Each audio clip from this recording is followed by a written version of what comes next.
how was Weapons written and developed?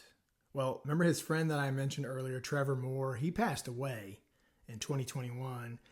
And Zach says he needed a channel for his grief, a creative outlet. Not that the story was at all about his friend, Trevor, but that he wanted to put that pain and that grief into something. And that's what started this screenplay.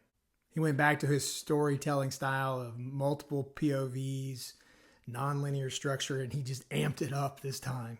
He credits Magnolia and The Shining as inspiration. In fact, the 217 where the kids leave, they all leave at 217, and there's 17 kids and 2 people who are left over.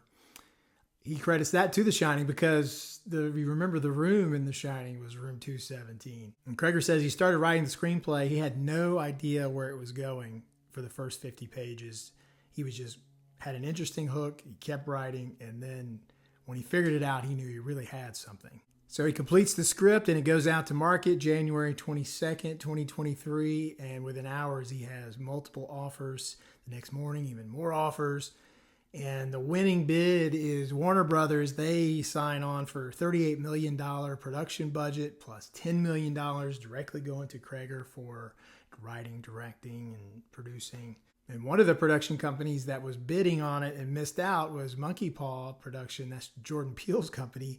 Peele was obsessed with this script and wanted to make this movie so bad, it's said that he was willing to pay money out of his own pocket above Monkeypaw for whatever it took to get it.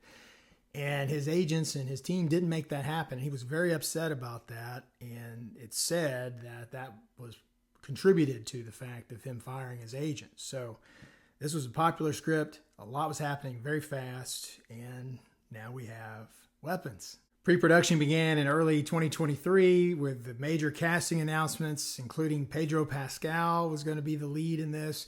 Then the strikes hit and everything got pushed back.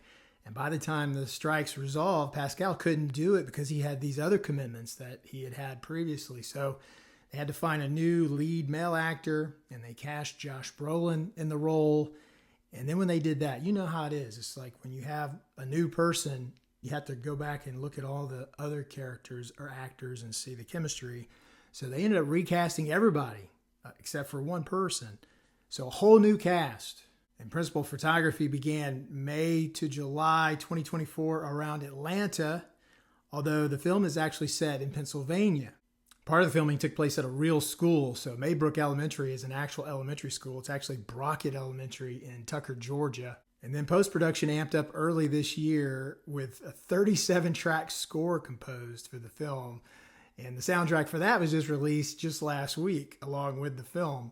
And the world premiere was right in Los Angeles in July. And then it hit your theater July 31st, I think. Maybe it was August, early August. It was just like last week. So this is fresh, hot off the press. It seems like my genre, the horror, especially the psychological type horror, is what's saving movie theaters. I mean, it's like they're really putting people in the seats. All right, let's start with the official log line of Weapons. It is: when all but one child from the same class mysteriously vanishes on the same night at exactly the same time, a community is left questioning who or what is behind their disappearance. Here's my go at it. 17 children in the same third grade class walk out of their homes in the middle of the night, exposing a small town's buried issues. Screenplay statistics: it's 118 pages, 110 scenes.